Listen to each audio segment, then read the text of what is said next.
Uma produção Domínio Público Audiolivros de Howard Phillips Lovecraft. O Modelo de Pickman. Narração Jaime Maciel. Antes de começar o vídeo, curta, compartilhe e caso ainda não seja inscrito no canal, clique no botão inscreva-se. Quer ouvir mais histórias de Lovecraft? Confira a nossa playlist. Aproveite o audiolivro. Você não precisa achar que sou louco, Elliot. Muitas pessoas têm superstições ainda mais estranhas. Por que você não ri do avô de Oliver que se recusa a andar de carro? Se eu não gosto daquele maldito metrô, o problema é meu. E além disso, chegamos mais depressa de táxi. Com o metrô precisaríamos ter subido o morro desde a Park Street. Eu sei que estou mais nervoso do que estava quando você me viu ano passado. Mas você também não precisa criar caso. Tenho bons motivos, só Deus sabe. E considero-me um homem de sorte por não ter enlouquecido. Mas, afinal, por que esse interrogatório? Você não era tão inquisitivo. Bem, se você quer saber, não vejo por que não contar. Talvez você deva mesmo saber, pois me escreveu como um pai, preocupado quando soube que eu havia deixado o Art Club e me afastado de Pickman. Agora que ele sumiu, eu apareço no clube de vez em quando, mas os meus nervos já não são mais os mesmos. Não sei que fim levou Pickman, e não gosto sequer de imaginar. Você deve ter concluído que eu tinha alguma informação privilegiada quando o abandonei. E é por isso que eu não quero nem imaginar para onde ele foi. A polícia que trate de descobrir o quanto puder. Não vai ser muita coisa, sendo que até agora eles ainda não sabem de nada a respeito do velho estúdio que Pickman alugava em North End sob o nome de Peters. Nem eu sei se saberia voltar lá, e de qualquer forma, não pretendo tentar, nem mesmo à luz do dia. Sim, eu sei, ou temo saber por que ele o alugava. Já vou chegar lá. E acho que antes de eu acabar, você vai entender por que não comunico à polícia. Eles me pediram para guiá-los, mas eu não conseguiria voltar lá, nem que soubesse o caminho. Havia alguma coisa lá. E agora não consigo mais andar de metrô, nem... Fique à vontade para rir disso também. Nem descer a porão algum. Achei que você saberia que eu não me afastei de Pickman pelas mesmas razões estúpidas que levaram velhas caprichosas, como o Dr. Reid, ou Joe Minot, ou Rosworth, a abandoná-lo. A arte mórbida não me choca. E quando um homem tem um gênio de Pickman, eu me sinto honrado ao conhecê-lo, independente do caráter de sua arte. Boston jamais teve um pintor maior do que Richard Upton Pickman. Eu disse e repito, e não mudei em nada a minha opinião quando ele me mostrou aquele ghoul se alimentando. Você lembra? Foi naquela época que o Minot o cortou. Sabe, é preciso um profundo talento e uma profunda compreensão da natureza para produzir obras como as de Pickman. Qualquer amador que desenhe capas de revistas pode espalhar a tinta de um jeito qualquer e chamar o resultado de pesadelo, ou de sabá das bruxas, ou de retrato do demônio. Mas só um grande pintor consegue fazer uma coisa dessas parecer realmente assustadora ou convincente. É por isso que só um artista de verdade conhece a fundo a anatomia do terror, ou a psicologia do medo. O tipo exato de linhas e proporções que se ligam a instintos latentes ou memórias hereditárias de pavor. E os contrastes e a iluminação que despertam o sentimento de estranheza adormecido. Não preciso dizer a você por que um fuseli faz nossos ossos literalmente se enregelarem, enquanto um frontispício de história de terror só nos faz rir. Existe alguma coisa que esses sujeitos captam, algo além da vida, que eles conseguem nos fazer captar por um breve instante. Com Doré era assim, com Simi é assim, com Angarola de Chicago é assim. E quando Pickman, nenhum homem jamais foi como ele, e por Deus, espero que jamais seja outra vez. Não me pergunte o que eles veem. Você sabe, na arte convencional existe uma enorme diferença entre as coisas vivas de verdade, criadas a partir da natureza ou de modelos, e o lixo artificial que os peixes pequenos em geral produzem num estúdio precário. Bem, devo dizer que um artista realmente excêntrico tem um tipo de visão que cria modelos, ou invoca alguma coisa equivalente a cenas reais do mundo espectral em que vive. Seja como for, Pickman consegue resultados que se distinguem dos sonhos alucinados de um impostor, mais ou menos como os resultados obtidos por um pintor da natureza distinguem-se das garatujas de um cartunista formado por correspondência. Se eu alguma vez tivesse visto o que Pickman via... Mas não. Escute, vamos beber alguma coisa antes de continuar o assunto. Meu Deus, eu não estaria vivo hoje se tivesse visto o que aquele homem, se é que era um homem, via. Você lembra que o forte de Pickman eram os rostos? Acho que ninguém, desde Goya, foi capaz de representar o inferno em estado bruto nos traços de um rosto ou em uma expressão contorcida. E antes de Goya, você precisa voltar até os sujeitos medievais que fizeram os gárgulas e as quimeras em Notre-Dame e em Mont-Saint-Michel. Eles acreditavam em todo o tipo de coisa. E talvez também vissem todo o tipo de coisa. Afinal, a Idade Média teve umas fases bem curiosas. Eu lembro que uma vez, um ano antes da sua partida, você perguntou a Pickman de onde raios ele tirava aquelas ideias e visões. Foi bem macabra a risada que ele deu, não? Em parte, foi por causa daquela risada que Reid se afastou dele. Reid, você sabe, mal havia começado a estudar patologia comparada e já estava cheio de conhecimentos especializados, pomposos sobre importância biológica ou evolutiva, deste ou daquele sintoma mental ou físico.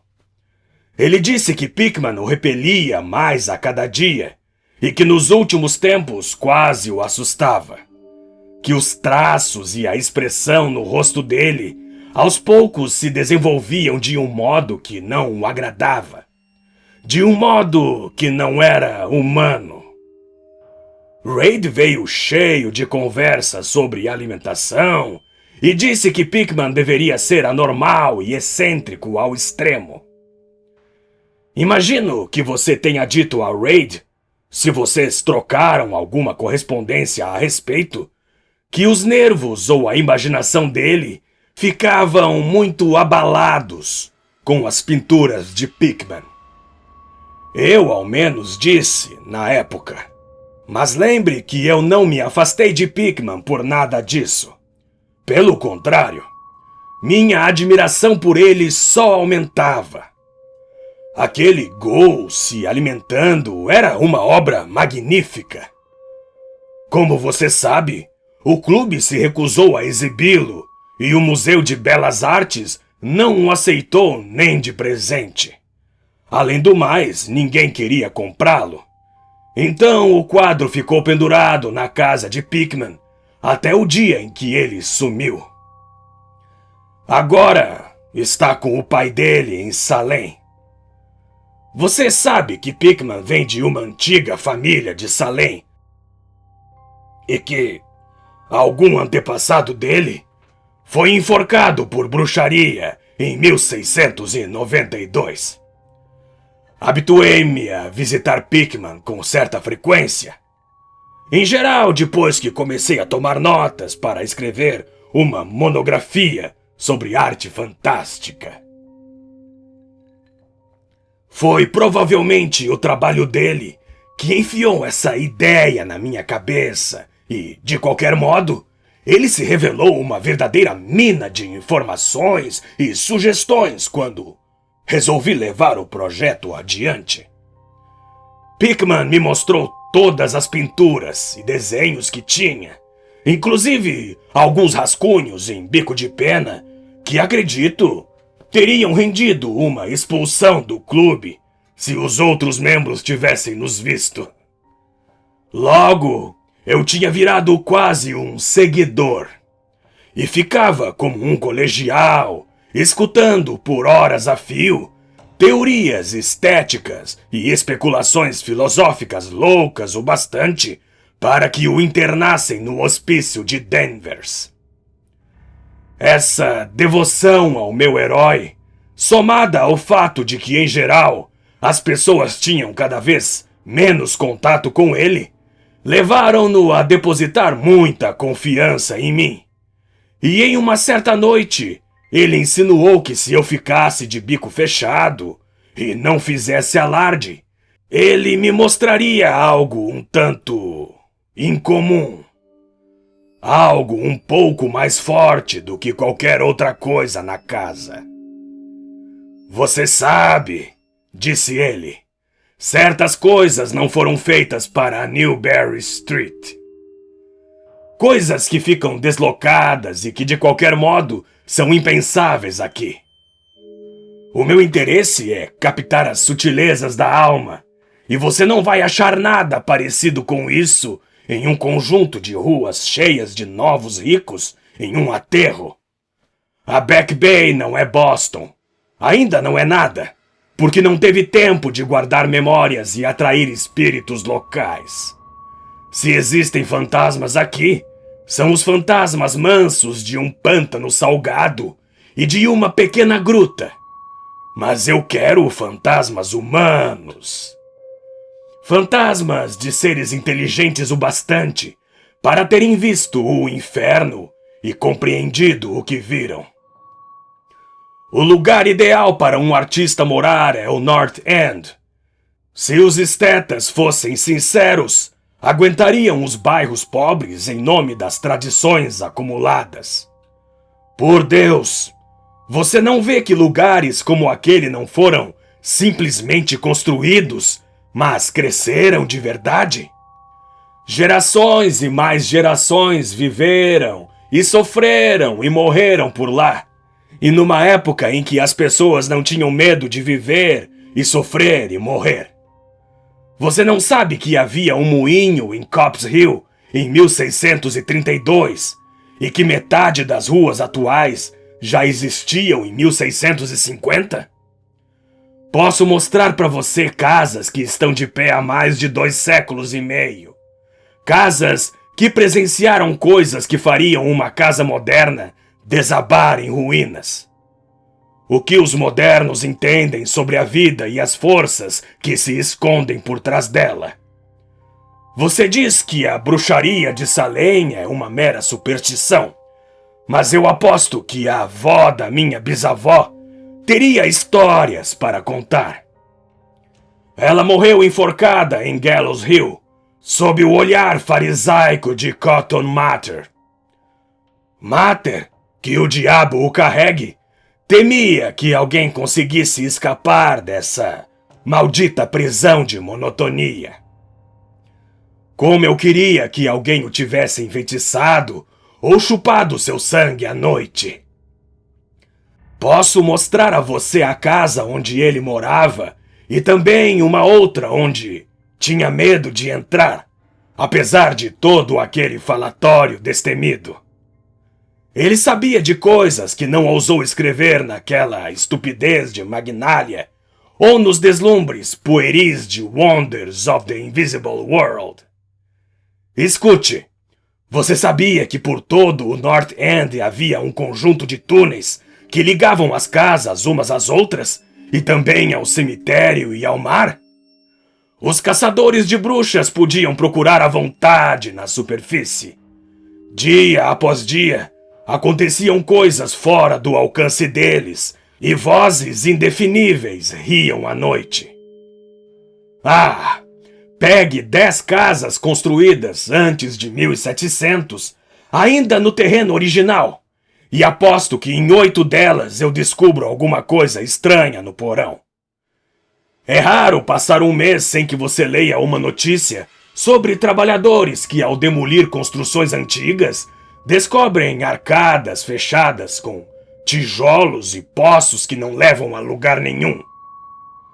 No ano passado, dava para ver uma casa assim, quando o trem elevado passava pela Heltman Street. Havia bruxas e o que os feitiços delas invocavam, piratas e o que traziam do mar, corsários, é o que eu digo. Antigamente as pessoas sabiam viver e ampliar os horizontes da vida. Esse não era o único mundo que um homem sábio e destemido podia conhecer. E pensar nos dias de hoje, com intelectos tão apagados que até mesmo um clube de supostos artistas sente calafrios e convulsões se uma pintura ofende a sensibilidade de uma mesa de chá na Bacon Street. O único aspecto positivo do presente é que ele é estúpido demais para fazer perguntas detalhadas acerca do passado. O que os mapas e registros e guias de viagem nos informam a respeito de North End, hã? Eu garanto que vou levá-lo a 30 ou 40 vielas e emaranhados de vielas ao norte da Prince Street, que não são conhecidos por mais de 10 pessoas, além dos estrangeiros que se amontoam por lá. E o que aqueles carcamanos entendem disso? Não, Turber. Esses lugares antigos têm sonhos maravilhosos e transbordam enlevo e horror e fugas dos lugares comuns. Mas nem assim aparece uma viva alma que os compreenda ou se beneficie deles. Ou melhor, existe uma alma. Afinal, não estive revirando o passado a troco de nada. Quem diria? Você se interessa por essas coisas. E se eu dissesse que tenho um outro estúdio por lá, onde posso captar o espírito noturno de horrores ancestrais e pintar coisas que eu não conseguiria sequer imaginar na Newberry Street? Claro que as titias velhas do clube não sabem disso. Conrad, maldito seja, espalhando boatos de que sou algum tipo de monstro descendo o tobogã da evolução reversa. Turber, há muito tempo eu decidi que, assim como a beleza, também se deve pintar o horror a partir da observação. Então, explorei alguns lugares onde eu tinha motivos para acreditar que o terror habitava. Além de mim, não mais do que 3 homens nórdicos devem ter visto o lugar. Não fica muito longe do trem elevado, mas em relação à alma, são séculos de distância. Escolhi ficar por lá por causa do velho poço de tijolos no porão. Um dos que mencionei há pouco. A construção está prestes a cair, então ninguém quer morar por lá.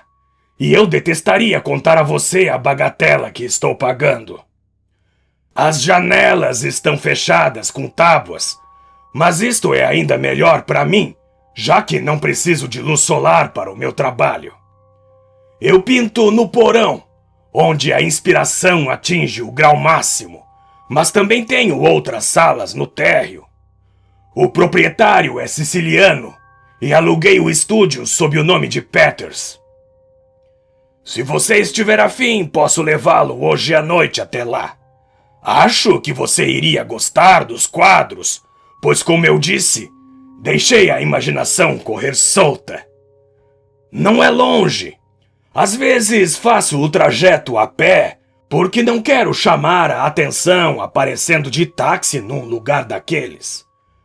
Podemos pegar o trem na South Station, em direção a Battery Street, e de lá é só uma caminhada curta. Bem, Elliot, não me restou muita coisa a fazer depois de todo esse falatório, senão conter a vontade de sair correndo e pegar o primeiro táxi livre que aparecesse na nossa frente. Tocamos para o trem elevado na South Station e por volta do meio-dia já tínhamos descido a escadaria da Battery Street e chegado ao antigo porto depois de Constitution Wharf. Eu não prestei atenção nas ruas transversais e não saberia dizer em qual delas entramos, mas sei que foi em Greenmouth Lane. Quando dobramos, foi para subir para a desolação da viela mais antiga e mais imunda que eu já vi em toda a minha vida, cheia de empenas que pareciam prestes a desmoronar, janelinhas quebradas e chaminés arcaicas que se erguiam meio decrépitas contra o céu enluarado. Acho que eu não vi nem 3 casas construídas depois da época de Cotton Mather. Tenho certeza de que vi pelo menos 2 com beirais, e lá pelas tantas, tive a impressão de ver um telhado de 2 águas anterior às mansardas, embora os antiquários digam que não restou nenhuma casa assim em Boston. Ao sair dessa viela, que tinha iluminação tênue, dobramos à esquerda em direção a uma outra viela, tão silenciosa quanto e ainda mais estreita, sem iluminação alguma. Em seguida, no escuro, fizemos o que eu acredito ter sido uma curva, em ângulo obtuso à direita. Logo, Pickman sacou uma lanterna e revelou uma porta antediluviana de 10 painéis, que parecia devastada pelos cupins. Depois de abri-la, ele me levou por um corredor vazio, guarnecido com o que em outras épocas tinham sido lambris de carvalho escuro. Um mero detalhe, mas que fazia pensar em Andrews e Phillips e na bruxaria. Então passamos por uma porta à esquerda. Ele acendeu uma lamparina a óleo e disse que eu podia ficar à vontade. Elliot, você sabe que eu sou do tipo de sujeito que costumam chamar de durão, mas confesso que fiquei perturbado com o que vi nas paredes daquele cômodo. Eram as pinturas. As pinturas que Pickman não podia pintar nem exibir na Newberry Street. E ele tinha toda a razão quando disse que havia deixado a imaginação correr solta. Vamos, peça outra bebida. Eu, ao menos, preciso de mais uma. Nem adianta eu tentar descrever os quadros para você, porque o horror blasfemo e a inacreditável repulsa e decadência moral vinham de toques discretos, muito além do poder descritivo das palavras. Não havia nenhum elemento da técnica exótica que se vê nas obras de Sidney Sim. Nada parecido com os cenários transaturnianos e fungos lunares que Clark Ashton Smith usa para nos gelar o sangue. Os cenários eram em grande parte igrejas antigas, bosques densos, escarpas à beira-mar, túneis de cimento, antigos corredores com lambril ou simples arcadas em cantaria. O cemitério de Copp's Hill, que não podia ficar muito longe daquela casa, era um dos cenários mais frequentes. A loucura e a monstruosidade ficavam por conta das figuras em primeiro plano, pois a arte mórbida de Pickman consistia, acima de tudo, em retratos demoníacos. As figuras raramente eram humanas, mas muitas vezes apresentavam vários traços humanoides. Os corpos, apesar de bípedes em sua maioria, eram curvados na parte da frente e tinham traços vagamente caninos. A textura parecia algo borrachuda e era um tanto desagradável. É como se eu os estivesse vendo nesse instante. As ocupações deles. Bem, não me peça para entrar em detalhes. Em geral, estavam se alimentando. Não direi do quê. De vez em quando apareciam aos bandos em cemitérios ou passagens subterrâneas, e muitas vezes pareciam disputar uma presa, ou melhor dizendo, um tesouro. E que expressividade incrível Pickman dava aos rostos inertes daqueles espólios macabros.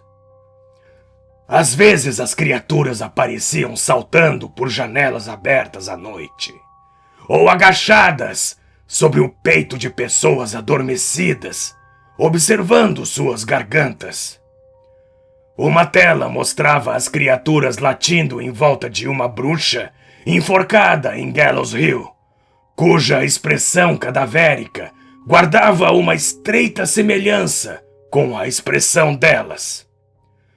Mas não ache que foi a escolha dos temas e cenários tétricos o que me levou a fraquejar. Não sou nenhuma criança e já vi muita coisa assim antes. Eram os rostos, Elliot. Aqueles malditos rostos com sorrisos de escárnios e fios de barba pendente que pareciam sair da tela com o sopro da vida. Por Deus, eu pensei que estivessem vivos. Aquele mago repulsivo tinha despertado os fogos do inferno em pigmento, e o pincel dele conjurou terríveis pesadelos. Passe-me a garrafa, Elliot. Havia um quadro chamado A Lição. Deus me perdoe por ter visto aquilo. Escute. Você consegue imaginar um grupo de seres caninos inomináveis, agachados em círculo num cemitério, ensinando uma criança a se alimentar como eles? O preço de uma criança trocada, imagino. Você conhece a velha lenda sobre pessoas estranhas que deixavam suas crias nos becos em troca dos bebês humanos que raptavam? Pickman estava mostrando o que acontece às crianças raptadas, como é a vida delas. E então eu comecei a ver uma semelhança pavorosa entre os rostos humanos e os inumanos. Pickman, com todas as gradações de morbidez entre o manifestante inumano e a humanidade degradada, estabelecia uma linhagem e uma evolução sardônica. As criaturas caninas descendiam de humanos. Eu mal havia me perguntado o que aconteceria às crias daqueles seres deixadas ao cuidado de humanos, quando avistei uma pintura que materializava esse mesmo pensamento. Era o interior de uma antiga casa puritana. Um cômodo com inúmeras vigas e gelosias, um arquibanco e outros móveis desengonçados do século XVII, com toda a família sentada enquanto o pai lia uma passagem da Bíblia. Todos os rostos, com a exceção de um, tinham uma expressão nobre e reverente, mas aquele refletia o escárnio das profundezas.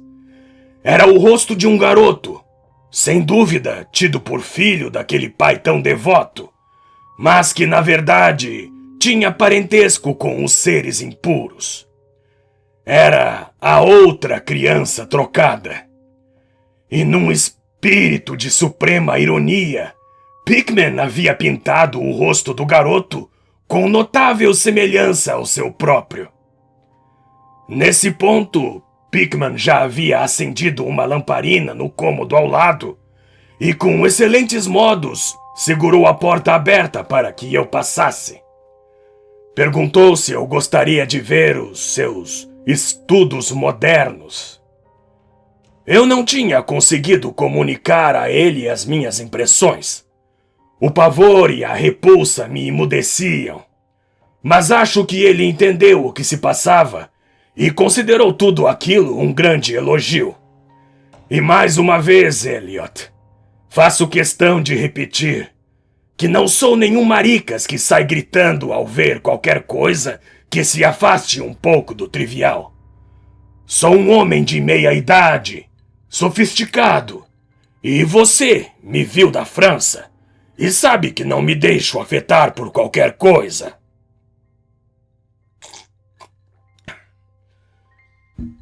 Também não esqueça que eu mal havia recuperado o fôlego e me acostumado àquelas figuras pavorosas que transformavam a nova Inglaterra colonial em um anexo do inferno.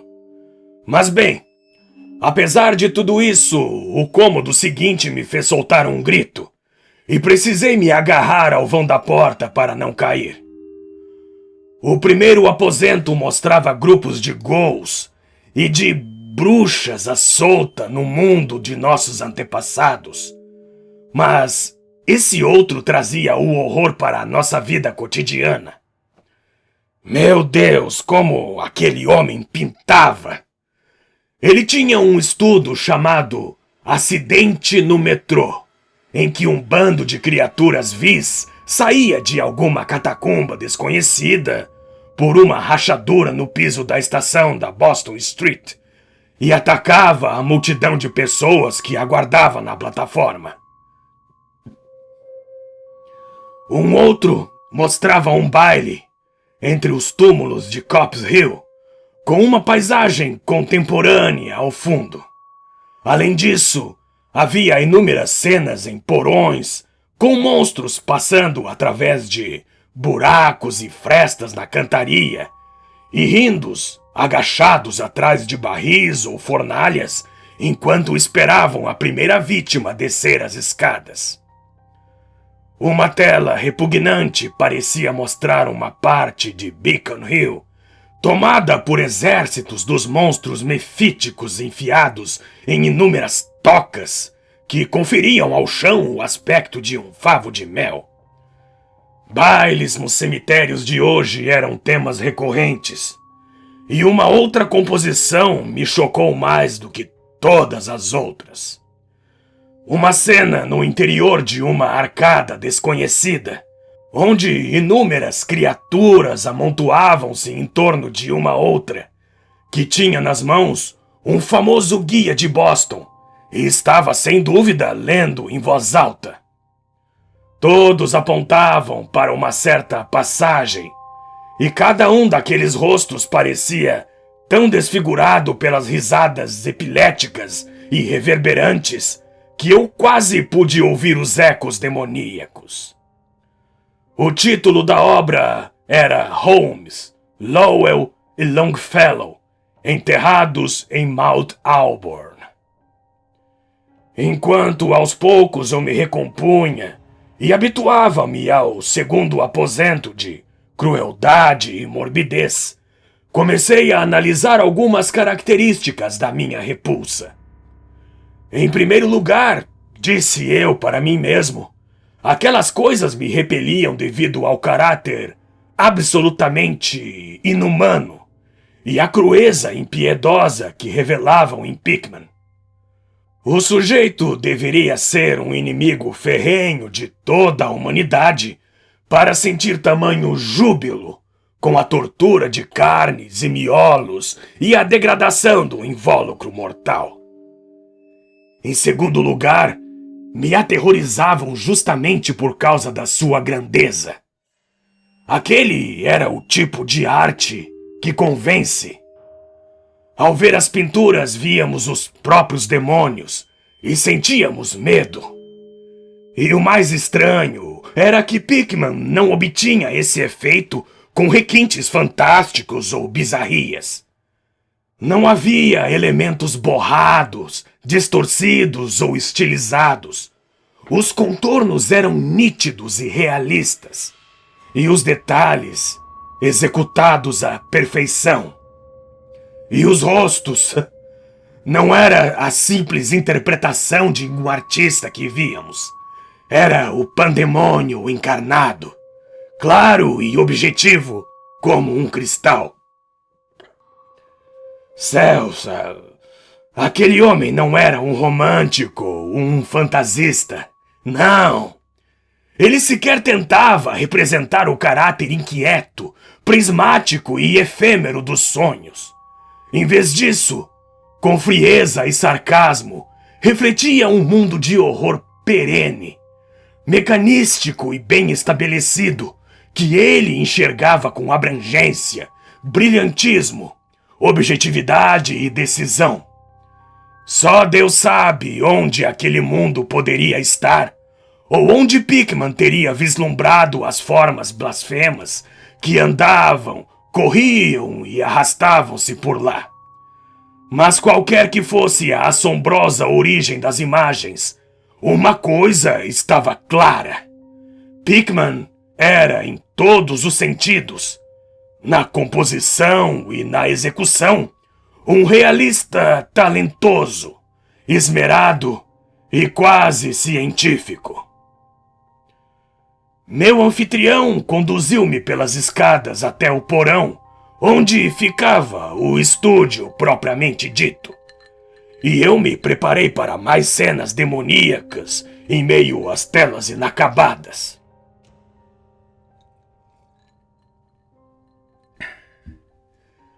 Quando chegamos ao fim da úmida escadaria, ele virou a lanterna para um canto do amplo espaço à nossa frente, revelando um contorno circular de tijolos que, sem dúvida, era um grande poço no chão de terra batida.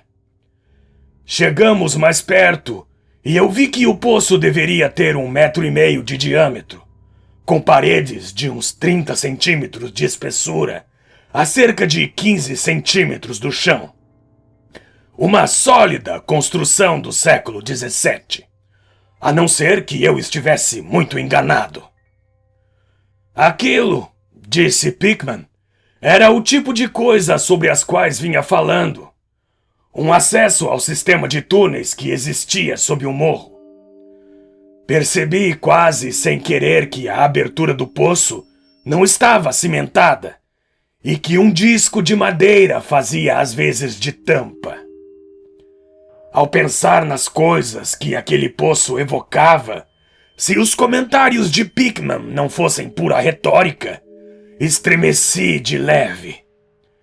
Então me virei para subir mais um degrau e atravessar uma porta estreita que conduzia a um aposento bastante amplo, com piso de madeira e equipado como estúdio.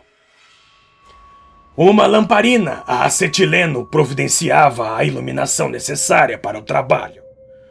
As telas inacabadas sobre os cavaletes ou apoiadas de encontro à parede eram tão macabras quanto as do andar superior e demonstravam a apurada técnica do artista.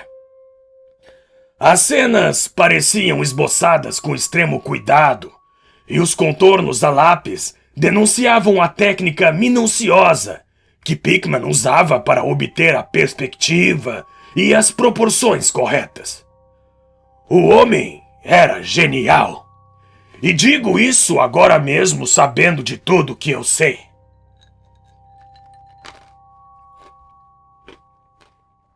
Uma enorme câmera fotográfica em cima de uma mesa chamou a minha atenção.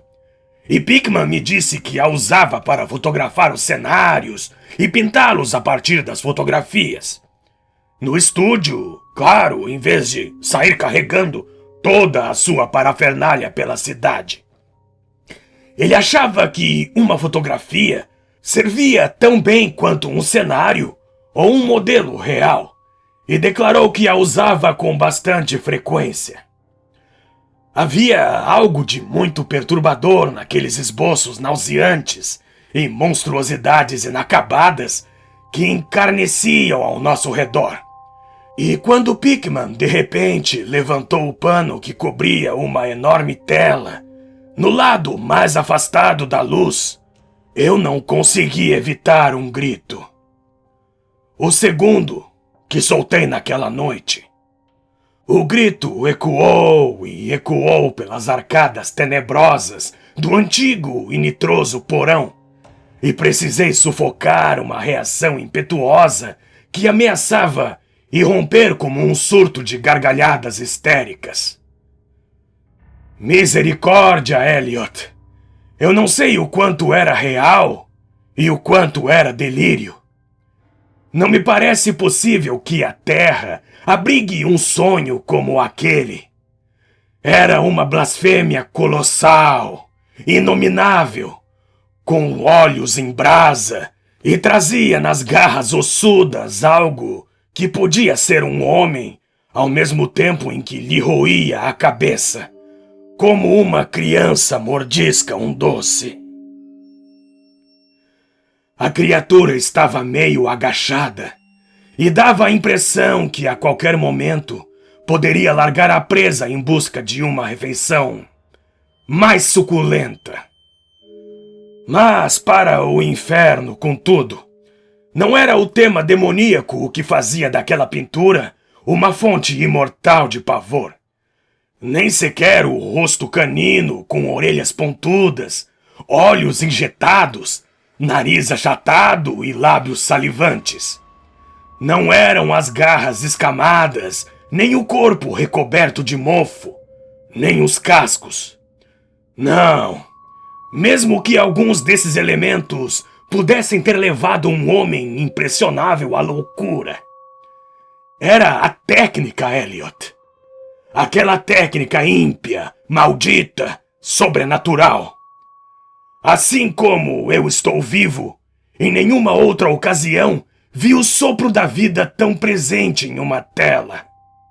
O monstro estava lá, roendo com raiva e com raiva roendo. E eu sabia que só uma suspensão das leis da natureza poderia facultar a um homem pintar uma coisa daquelas sem ter um modelo. Sem vislumbrar o mundo das profundezas, jamais vislumbrado pelos mortais que não venderam a alma ao diabo. Preso com um percevejo a um canto vazio da tela, havia um papel enrolado.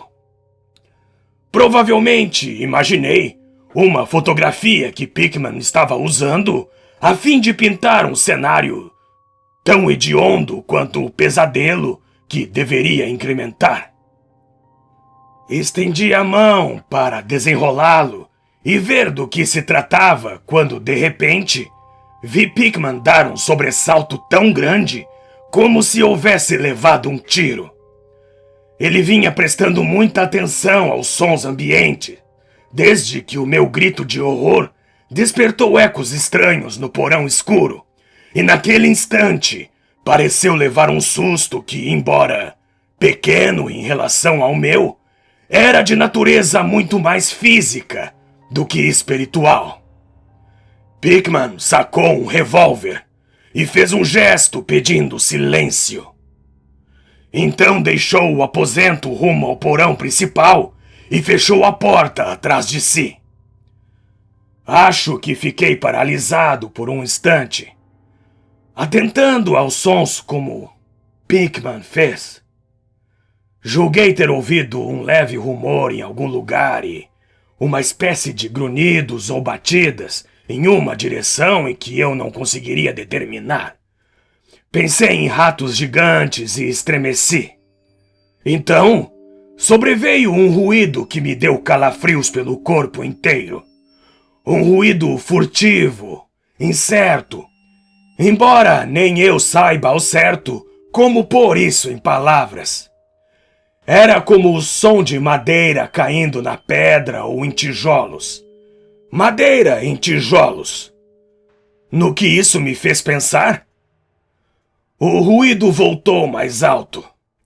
Na segunda vez, tive a impressão de que a madeira havia caído um pouco mais longe do que na primeira. Logo depois ouvi um rangido estridente, uma frase incompreensível de Pickman e a descarga ensurdecedora dos 6 cartuchos do revólver, deflagrados de modo espetacular, como um domador de leões atira para o alto a fim de impressionar a plateia. Um grunhido ou um chiado e a seguir uma batida. Então, mais uma vez, o atrito de madeira contra tijolos. Uma pausa e a porta se abriu. E nesse ponto, eu confesso que dei um sobressalto violento. Pickman reapareceu com um revólver fumegante, amaldiçoando os ratos inchados que infestavam o antigo poço. Nem o diabo sabe o que eles comem, Thorber, disse ele, sorrindo. Afinal, esses túneis arcaicos se ligavam a cemitérios e covis de bruxas e orlas marítimas. Mas seja o que for, deve ter acabado, porque eles estavam loucos para sair. Acho que o seu grito os deixou agitados. É melhor tomar cuidado nesses lugares antigos. Nossos amigos roedores são a única desvantagem, mesmo que às vezes eu os considere úteis para criar a atmosfera ideal. Bem, Elliot, esse foi o fim da minha aventura noturna. Pickman tinha prometido me mostrar o estúdio, e Deus sabe que ele cumpriu a promessa. Tenho a impressão de que depois ele me conduziu para longe daquele emaranhado de vielas por um outro caminho, pois quando avistamos um poste de iluminação, estávamos numa rua meio familiar, com fileiras monótonas de condomínios e casas antigas. Era a Charter Street, mas eu ainda estava muito impressionado para notar a altura exata. Já era tarde demais para pegar o trem elevado, e assim caminhamos até o centro pela Hanover Street. Lembro bem daquele muro. Da Tremont pegamos a Beacon, e Pickman me deixou na esquina com a Joy, de onde parti. Nunca mais falei com ele. Por que eu me afastei? Não seja tão impaciente. Espere até eu pedir um café. Já bebemos um bocado, mas eu ainda preciso tomar alguma coisa. Não foi por causa das pinturas que vi naquele lugar, mas eu juro que elas seriam o suficiente para causar o ostracismo de Pickman em 9 de cada 10 lares e clubes de Boston. E acho que agora você deve entender por que não entro mais em metrôs nem em porões. Foi por causa de uma coisa que eu achei no bolso do meu casaco na manhã seguinte. Era o papel enrolado que estava preso àquela horrível tela no porão. Sabe, a coisa que eu imaginei ser uma fotografia de alguma cena que ele pretendesse usar como cenário para o monstro. O último susto veio quando eu estava estendendo a mão para desenrolá-lo, e acho que inadvertidamente o pus no bolso. Aqui está o café. Tome o puro, Elliot. se você for capaz. Sim, foi por causa daquele papel que eu me afastei de Pickman. Richard Upton Pickman, o maior artista que eu conheci. E o ser mais asqueroso a ultrapassar os limites da vida rumo às profundezas do mito e da loucura. Elliot, o velho Reid tinha razão. Pickman não era humano. Ou ele nasceu em uma estranha região sombria, ou então descobriu um jeito de abrir os portais secretos. Mas agora não vem ao caso. Pickman desapareceu, em meio às trevas fabulosas que tanto gostava de visitar. Escute, vamos acender o lustre. Não me pergunte ou sequer faça conjecturas a respeito do que eu queimei. Também não me pergunte o que havia por trás daqueles ruídos parecidos com os de toupeiras que Pickman fez questão de atribuir aos ratos. Você sabe, existem segredos que podem ter sobrevivido desde os antigos tempos de Salem. E Cotton Mather fala sobre coisas ainda mais estranhas. E você lembra de como as pinturas de Pickman eram realistas? De como todos nós nos perguntávamos de onde ele tirava aqueles rostos? Bem, aquele papel não era a fotografia de um cenário. Mostrava simplesmente o ser monstruoso que ele estava pintando naquela tela horrenda. Era o modelo de Pickman. E o cenário ao fundo era apenas a parede do estúdio do porão. Mas por Deus, Elliot, era uma fotografia. Fim.